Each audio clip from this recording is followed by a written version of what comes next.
Hello and welcome to our channel Daddy, Dad and Me. We became a family last summer when we adopted our son after starting our adoption journey back in 2018. As you can see from the channel, we have lots of vlogs to help prospective adopters and other adoptive families on their journey to parenthood. We have vlogged all about different aspects of our journey, from stepping foot right inside the adoption agency, the assessment process, and more recently, parenting Little Man. Here's today's vlog. Hi everybody, welcome back to Daddy and Me. Thank you very much for coming back. If you have already subscribed, if not, click the notification bell and subscribe, and every time a new video comes up, every week or every 10 days, you'll be notified when a new video pops up. As you'll see by the title today, it's all about the adoption order. So I'm just going to be speaking about effectively two parts of the legal process throughout the adoption process. So, okay, let's go through. So the first part, or the first order that you will probably hear about, will be the placement order.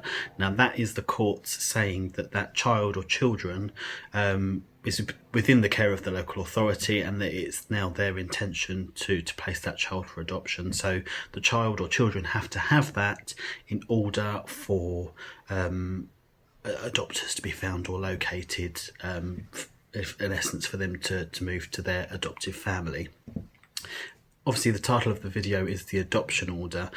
Now the legal process itself can be quite lengthy. It's almost quite individual. The birth parents or birth family can contest it, so it can be really short. So if the birth family do not contest it, because in essence when you submit your paperwork 10 weeks, or once you lodge it with the courts 10 weeks after placement day with you, the birth family or birth parents will be notified of your intention to go for the adoption order, and all they really have to do, I think it's a tick box saying yes or no if they contest or don't contest. If they don't, they're asked to put a statement in, and obviously there's evidence, etc., that will be submitted to the courts. So what you will find there is that you will be given a date, and that's what we found out to be is just almost like a first hearing and what they call the directions. And it's just the judge setting out almost, this is what's happened, these are the kind of basics of the case, and then it's likely that they will set a court date in which for statements etc. to be handed in. But again, this is very much individual to every single adopter and child. They are all different. From the people that we know who have gone through the adoption order process, not one of them has kind of been very similar to another. So this is more of just a be aware, be mindful of what may happen or what may occur. So yeah, once you've gone through the adoption process and then the actual adoption order has been granted, so there can be, obviously if the birth parents contest, there may be one or two or multiple hearings.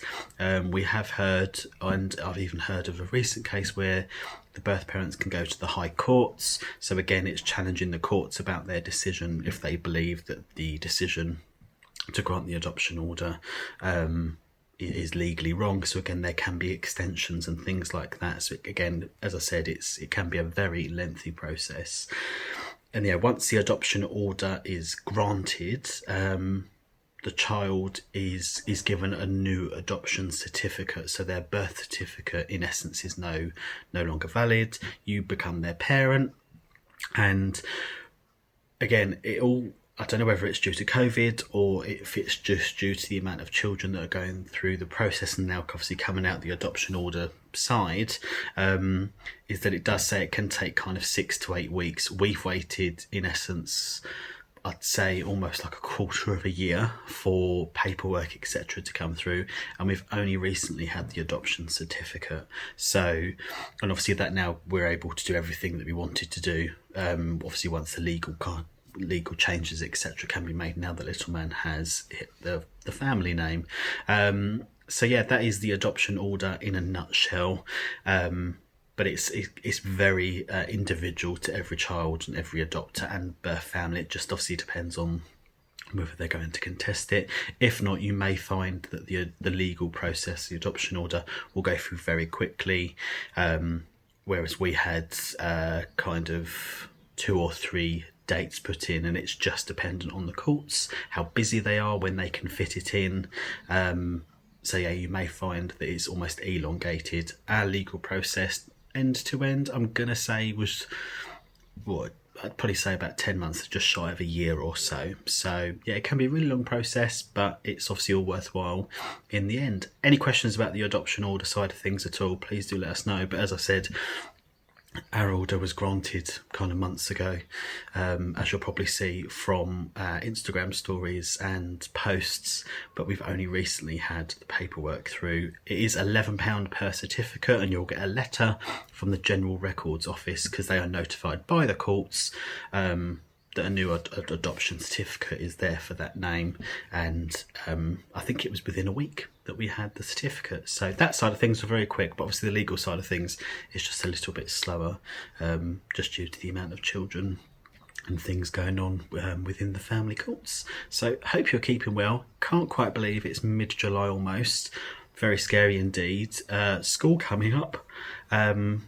And yeah, very scary times, but nice to see the world returning to normal, or semi-normal, I should say. I hope you're keeping well, and we'll see you very, very soon for our next video. Take care. Bye.